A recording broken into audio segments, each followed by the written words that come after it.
Hello and welcome, Reds, to Anfield Index. I'm your host, Jack McIndoe, and I'm joined by Lewis Aspinall on tonight's episode. Lewis, how are you, mate? Hope you're well. Yeah, you too. I mean, it's and he's gone. Jack is gone. But look, I don't know, man. It's been a weird. I think for everyone, it's been a very surreal week, so to speak. We've been very. This is the first time that we've been in this kind of situation whereby. There we go. You're right. Sorry. No, don't be daft. It's fine, man. This, do you know what? Begin as you mean to go on. No, it's been a surreal week. This hasn't happened before. Certainly not in my lifetime, anyway. It's been a really strange. I'm not going to say difficult week. It has been obviously emotional for everyone, but it's been strange. It's been the most eerie, surreal week I can recall as a Liverpool fan. On a summer window which has been so high and everything's been so up, and it's been an incredible few weeks, and then all of a sudden you brought straight back down to earth in the most horrific way possible. So yeah, I'm fine. I mean, how have you been this past 7 days, 6 days? First time I've spoken on Anfield Index. Obviously I haven't spoken on my channel as well, and obviously, I do apologise for the cut out there, chat. I was going to say as well, thoughts and prayers go to obviously Diogo's family and obviously Andre's family as well at this difficult moment in time.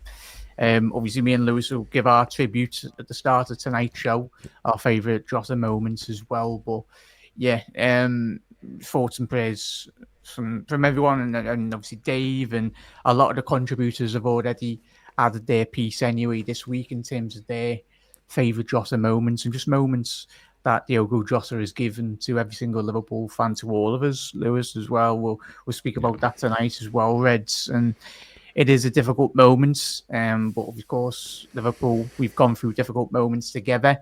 A fantastic tribute from LFC TV last night. I think the majority of Liverpool fans out there have seen it, obviously, from everyone involved in that production as well. Spot on. But yeah, it's Liverpool. It's a difficult moment now, but you'll never walk alone. It's never been so true as it was spoken about. No, look, it's. I think what Jack's saying, it's perfectly. It translates to. It's not just us. It's not just Jota. It's not just everything that's gone on. It's been a very.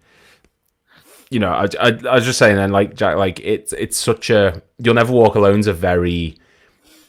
People associate it with us, and rightfully so. But the outpouring, I think, of emotion and reach from rival fans, rival clubs, not even just other clubs and other fans and just everyone. The fact that this horrific thing has occurred, and it brings everyone closer. You'll get the odd knobhead on Twitter or something who's like, giving their piece and just whatever. But the fact that this has brought it's not even just been the Premier League, it's been the whole of Europe. It's been every club, it's every person, everyone, even people who don't follow football and support football. There's been a connection between everyone, and I think if Jota was still here, and obviously, I think he'd be over the moon with how what's happened to him has brought everyone together, and has sort of, in a world nowadays where it feels like there's so much stuff going on, and there's conflict and violence and heartache and drama, and this seems to have brought everyone together, and it's a nice thing to see, and a positive way of looking at something which has been a horrific situation that, like I said, in my lifetime, this has never... Obviously, legends have died in my lifetime, but this is the first... I think this is the first time any Premier League player has passed while being at a Premier... It's insane. And, yeah, the outpouring of emotion from everyone's been incredible. Yeah, and I do apologise, chat. Anyway, StreamYards tonight having a couple of technical difficulties as well. So, but yeah, Lewis and Reds, let us know your favourite Diogo Jota moments as well. And as we have been through many difficult moments, and most importantly as a city as well, Liverpool fans, Everton fans will have come together in the city's history as well, and will continue to do so, and look after one another, and most importantly look after the families of Diogo and Andre. It's extremely difficult. And of course, we'll be speaking about sport, Liverpool news tonight as well, and obviously speaking on Premier League. But yeah, the most important thing, like for all of us, as everyone said, is we'll look after Diogo's family, most importantly, as we always will do, and we'll continue to do so. And his legacy will live on, Lou, as you alluded to, mate. One that it's obviously he had 2 years left remaining on his contract as well, but even still, I'm just made up for me personally, mate. I'll obviously get your favourite moments on Diogo as well, mate. I've been doing watch-alongs on YouTube, and especially in a period of obviously the global pandemic. Everyone went through difficulties, everyone in the world. But I think for me, my own personal opinion, he gave me a lot of joy, and to every Liverpool fan, we were enclosed by all four walls. We weren't allowed to go out, but the little moments for me personally was just watching him score the goals, and it's we've got those moments, and we will continue to have those moments for the next 100, 200 years. Diogo has played for this football club. The current players, the past players as well, that are still with us as well. That's the beauty of being able to play for Liverpool. We're a very special institution. And what would be your favourite Diogo Jota moments for you, mate, in his history? God, there's I mean, how long have we got? I mean, look, Diogo Jota is someone who I think he's hampered by the fact that he was surrounded by the likes of Salah and Mane and Firmino, and these players that have sort of made history of us and set such a high standard. I think if Diogo Jota was in the age of the Fernando Torres or the Luis Suarez, he'd be regarded as easily one of the best strikers in Premier League history. He still can be. He's absolutely top level. The moments he gave us, he scored our first goal back at Anfield, I think, when we came back from lockdown. That was against Burnley. He got that goal. I think my favourite, it's the Atalanta hat-trick. There's other moments which I'm not going to say because it might spoil one of yours, but I think that hat-trick is the moment where Jota stood up and really made everyone take notice. He'd been getting goals in the Premier League. He'd scored against Wolves. He'd scored against Leicester. But that was against a top-level opposition who in a few years down the road would go on to win European silverware. They kicked our arse. And he went there and he scored such an amazing hat-trick. He chipped over the keeper. He brought it down on his left and smashed it with his right. He went round the keeper and slotted it out. He was such a talented player. And that was a game which really sort of established that he's not there to do a Divock Origi and be the backup to Firmino and Salah and Mane. He's there to compete with them. And that hat-trick, we've scored 5 Champions League hat-tricks in our history. Owen, Benayoun, Coutinho and Mane have all got one. Jota's got the 5th and Jota's got the best.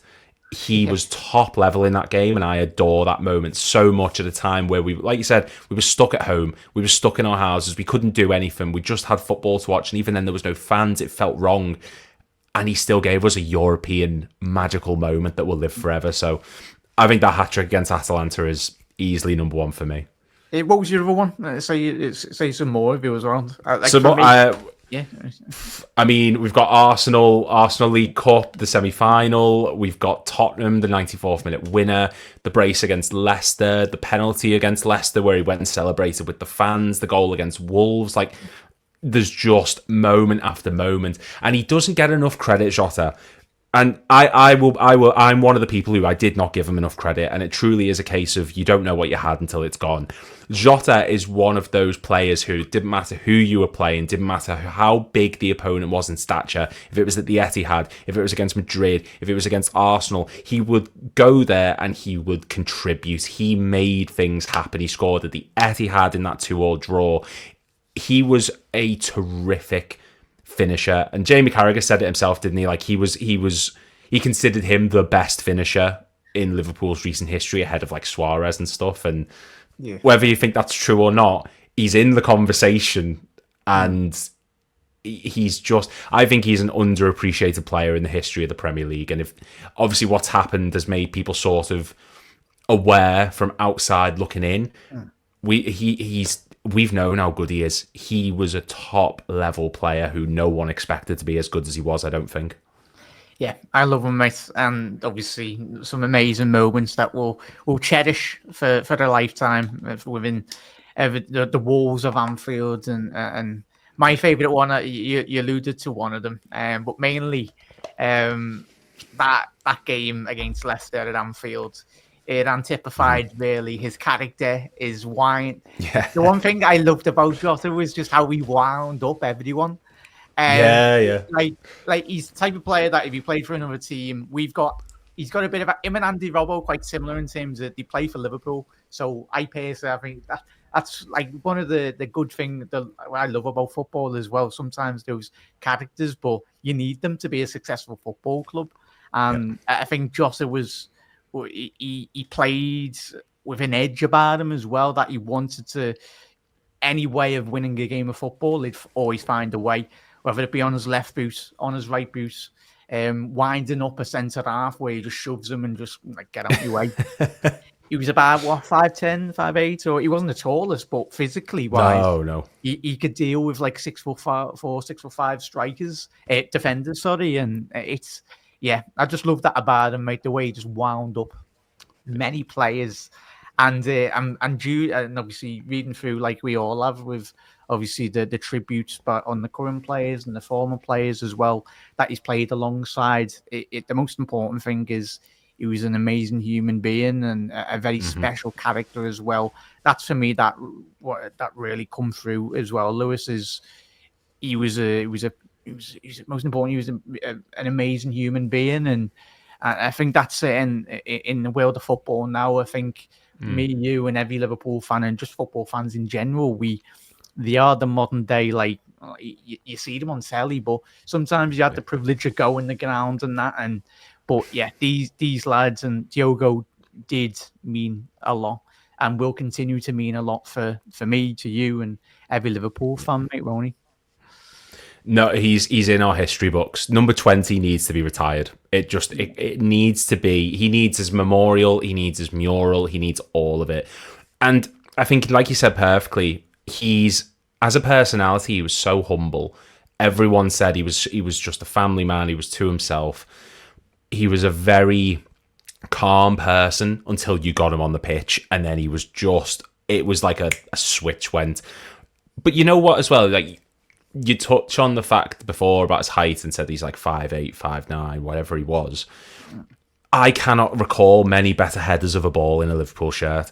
We've had Heskey, we've had Crouch, we've had Karl-Heinz Riedel, we've had Suarez. Like, we've had this plethora of attacking players who are terrific in the air. Some players brought in specifically for that, Crouch being obviously the main one. Jota is probably better than them all. He was a freak of nature when it comes to his ability in the air, and he came up in the big moments, and it feels like everything he did was so storybooked. He scores against Wolves in his first match going back to the Molineux after moving to us. He helps us win number 20 when he signed in 2020, and he is number 20. Everything about him just feels so perfectly put together and perfectly storybooked. And Jota is he's an icon. And I'll be the first to admit, I was one of the people who I was saying going into the summer, maybe we could sell him, maybe he's getting on. And I think that's just the case again of you don't know what you've got until it's gone, because looking back, we've just bear witness for the past 5 years to one of the best attackers in Liverpool's history, like not just the Premier League. And there'll be people saying that it's being blown out of proportion because of everything. It's really not. He's given us some of the biggest moments in our recent history and some of the biggest moments in that win against Tottenham. That last minute goal can compete against the Newcastle goal from 95. There's key moments in Liverpool's Premier League history that you remember forever, and Jota in that moment, the celebration, the fact that Klopp basically tore his arsehole by running to the fourth official and screaming at him. You had everything. Richarlison with the shirt off and the shirt back on. it was perfect. And Jota has given us some of those terrific moments that will last forever and we will always remember. So, rest in peace to him and his brother. He will always be remembered at this club, and rightfully so because of what he contributed. 100%, mate. And obviously, there's been great tributes as well. And we will, as we announced in our social media accounts today as well. And if you've been watching or listening Anfield Index over the last couple of days as well, we are starting to get back to the usual scheduling as well. But that by no means does that mean we'll ever forget Diogo. And if you are watching or listening now and you've seen a notification, you don't feel it's the right time for you personally as a fan to listen, don't. Take your time. Me, Lewis, and everyone within the Liverpool family and community across all social media platforms and Reds going the ground, going away ends and everything. We'll be here for you as well. And you'll never walk alone, Diogo and André. And it's difficult, but and obviously there was just before we come on air as well. There's obviously the tributes as well have been absolutely amazing, and there will continue to be tributes across the Premier League and across European football as well. But Reds, you never walk alone, Diogo. I'm sure they'll be winning. And as I mentioned on my notes as well, I think obviously going into this season, for me personally, and the way I'm analysing this, Lewis, as well, I think going into the next couple of weeks, they are going to be extremely difficult. But I think the type of character Diogo is, and certainly his legacy, going into this season, he was a player that, as we already said, he played on the edge in a good way. And I think his type of personality, he'll be wanting to go into this season in full throttle as well, in terms of you want this Liverpool team to try and give it all, but at the right time and at the right moment as well. We will continue to go forward into the new season as well. Yeah, we will. Look, to everyone watching, it's been a horrific week, and I think that moving forward now, there's so much stuff going on, and there's going to be talk of transfers and players leaving and players joining. The one thing that I don't think Diogo would want is I don't think that he would want this to have a detrimental effect on things going forward. And that's not me saying, dismiss it. Not in the slightest. I think Jota would look at this and think, I want the lads to use this as motivation. I want them to do this in remembrance of me and push on with it. Because he was that type of character. He was all like, whenever you saw him on the pitch, whenever you heard him in interviews, he was very humble. He was very team orientated, very people person. I think he would look at this and say, I want you to use this as your driving force. And we will move forward. That's just the fact of life. It always happens. Everyone moves on. Everyone moves forward. It's how you remember things. And like, we've seen loss before. We know we have. I'm not going to mention certain events, but we remember them in the right way. We pay tribute. There's homage to them around Anfield. We've seen countless times where we've shown true class as a fan base and as a club with regards to these situations. It's how we honour Diogo Jota going forward. Do we let it be a thing which is completely deflating and has an effect on the campaign going forward, and we just sort of pack it in? Or do we honour him by giving 110%, by singing his song every match, by discussing him every match, by cheering on the group who adored the man so much? And rather than it being a glum atmosphere, and of course it has every right to be, this could be our chance to remember him properly by making every match at Anfield and every match away as emotionally impactful as possible. Jota will be remembered. He will always be remembered. It's our job now to encourage everyone and to give everyone that boost. It's not, football is minuscule in comparison to everything that's gone on. But our responsibility as a fan base is to encourage and to show love to the people who are on that pitch and in this team, to say to them that Jota would not want you to give up. This isn't even about us. This isn't even like for a fan base to win stuff. This is just, he would want this to be a driving force because he was that type of person. And I just... It's a really weird situation, but yeah, I just think that we're going to move forward and we're going to do it in a really positive way, and that's exactly what he would want, and to be remembered properly. Yeah, 100%, mate. 100%. And obviously, as we said at the beginning of the show, and every Liverpool contributor across all the social media platforms, and Liverpool as a family as well, fans around the world, with Diogo's family, send out thoughts and prayers. And yeah, you never walk alone, everyone. So I do apologise. I do keep on getting boosted from StreamYard here, chat. I do apologise some technical issues. But obviously we'll move on into obviously a little bit of the Liverpool news anyway, and then we'll go into obviously the bit of quite a fair bit of the Premier League news, transfer news, and obviously the wider European world of football as well. But just bear with me 1 second here, chat. Let's just share this. So firstly, we'll start, Lewis, in regards to Darwin Nunez. Over the last couple of 24 hours, 48 hours. Round about then. Yeah, we've knew this interest from Napoli. It's been bubbling over the last couple of weeks, really, in regards to this.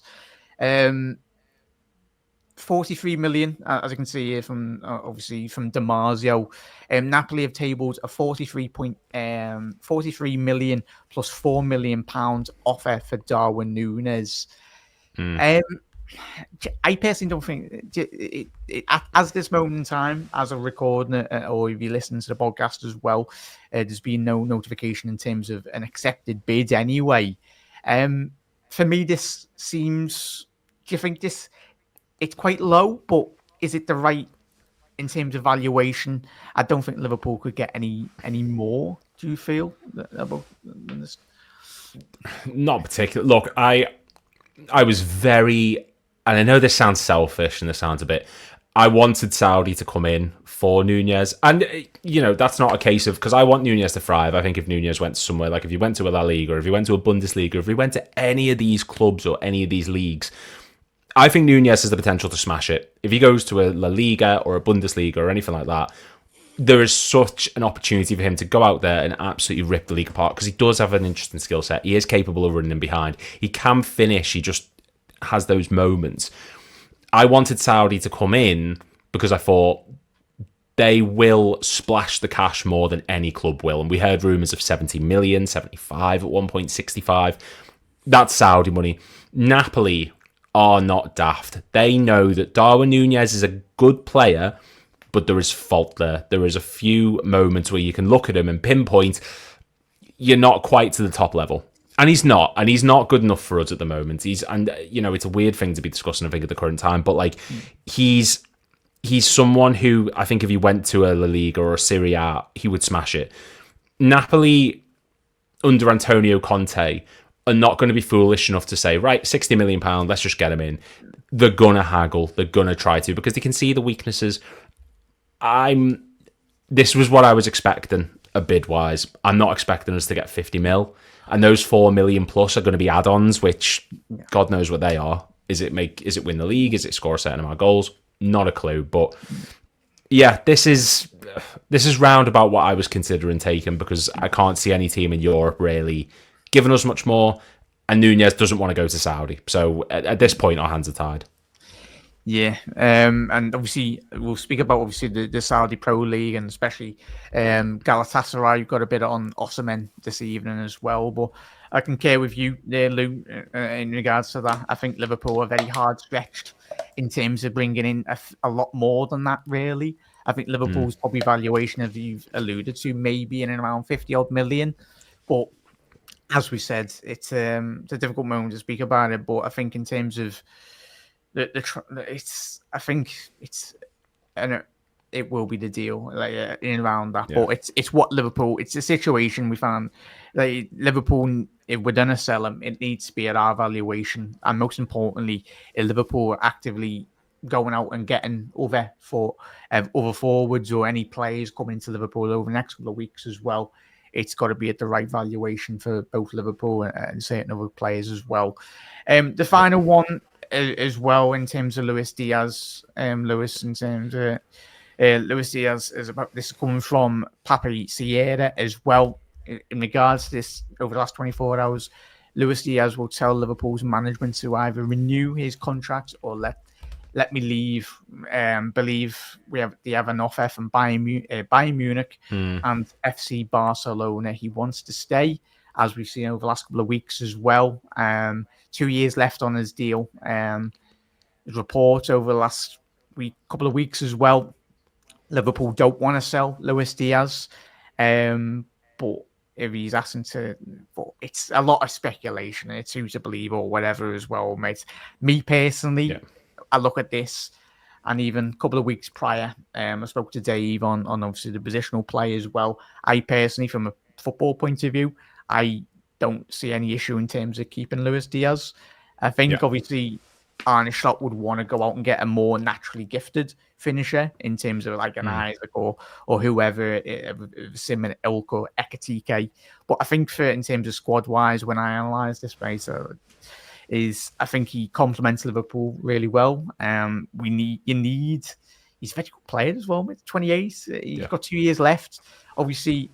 And I wouldn't be against giving Luis Diaz a new contract. But that's my own personal opinion, mate. But obviously, with the speculation at the minute, Lewis, what do you make of those the reports as well in regards to Luis Diaz? Well, I don't know. I mean, what did you make of the interview thing that he did, where he was like, "Oh, I'm happy. I'm not pushing for it, but there is." He said something on camera. I didn't quite catch it, but he was saying something like, "I'm not pushing for a move, but we are in negotiations with clubs, but I'm happy to stay at Liverpool," or something along those lines. Now, I understand that footballers have careers, and that if he wants to go, he can't be sat around waiting. If he's got Barcelona coming in, that's his dream move, or Bayern, then so be it. I've spent a long time being in the belief that if Diaz was to leave, I wouldn't be overly upset. Just because he comes in purple patches. He had a terrific start to the season. He dipped off for about a third to a half of it, and then he's come back at the end and he's absolutely smashed it. But I think you're right. Like, at the moment, we're so fortunate that we've got two of the best left backs in Europe, not just the league. And I think we've got other positions on the pitch. We've got centre back, CDM, maybe you need another right winger, definitely striker. Do we really need to be making problems and having to go out and sign a left winger as well? I'd happily give Diaz the contract if if you give him another 2-3 year deal. We're not going to keep him around for that long, so you're going to sell him. You're going to get a fee for him. If that's what the club don't want to miss out on, then absolutely fine, you'll get that. I just don't really. It's such a weird situation because he's been so quiet for so long, and then all of a sudden in the past few days, he's suddenly becoming vocal and being like, "Oh, I wouldn't mind leaving. Give me a contract or let me go." And I'm confused by the timing. I'm confused by the situation. I'd happily keep Diaz, but he's going down the route of burning bridges to make this move happen. And I think if he does that, Slot's not going to tolerate it because he doesn't take full Slot. If he doesn't get on with you, if he doesn't agree with you being in his team, you will be gone. And I think Diaz, he's a class player. Don't get me wrong, he was one of the best wingers. He was our second highest scorer last season, I believe it was. He had that brilliant purple patch towards the end where he scored 4 goals in 5 matches. He had 1 on the bench against Chelsea, and before that he got 3 assists start of the season. He's picked up 5 goals in 5 matches. He's a very talented player. I'm just, don't force him out. But if he wants to leave, fine. That I'm not going to lose sleep over it. Yeah, I concur, mate. It's difficult at the minute, but as I said, I think footballers are still humans at the end of the day, and I think the cameras that are getting put in front of Diaz, for me personally, just let Diaz live his own life, and I think it's for me personally, it is a difficult situation, and as you've said, Diaz, with certain comments over the last couple of weeks, but he's only human at the end of the day, and I think we live in a world where there's cameras absolutely everywhere. Like it does me head in, if I'm being honest. But I can get where Liverpool fans out there might be disappointed with, as you alluded to, some of those comments as well. But the main thing is we get behind Diaz and get behind all these players as well. This very difficult moment in time. it might be his way of coping with the situation as well. In terms of possibly, everyone deals with grief very differently as well. From it's, and I personally, and like all of us as well, mate, you included as well, mate. It's difficult. But the main thing, if Diaz next season leads us on to another league title, I think we'll all be very made up with that. But whatever happens anyway. But Reds, obviously, that was just a little bit on obviously Liverpool news as well.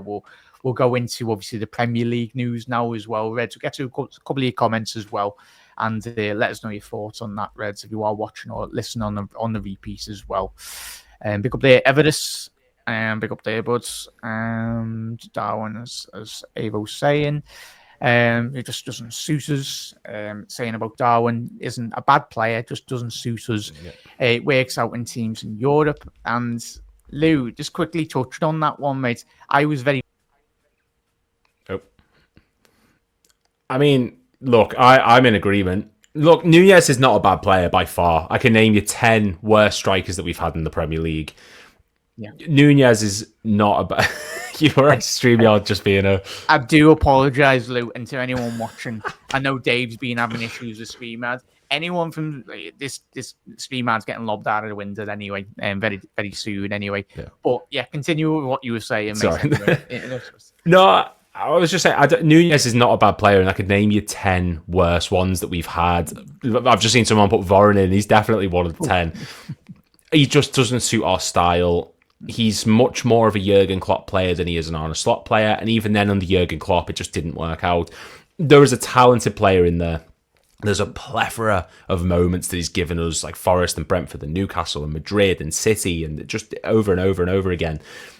But he just doesn't fit the style. And I think if he went to, like I said, La Liga, where it's a lot more, it's based on pace, it's a lot more getting in behind, playing through the lines, I think he'd thrive. If we went to a Bundesliga where, a lot of it, you see players who go over there who maybe aren't the most mobile, but they can do terrific, I think Nunez would tear it apart. He's a great player.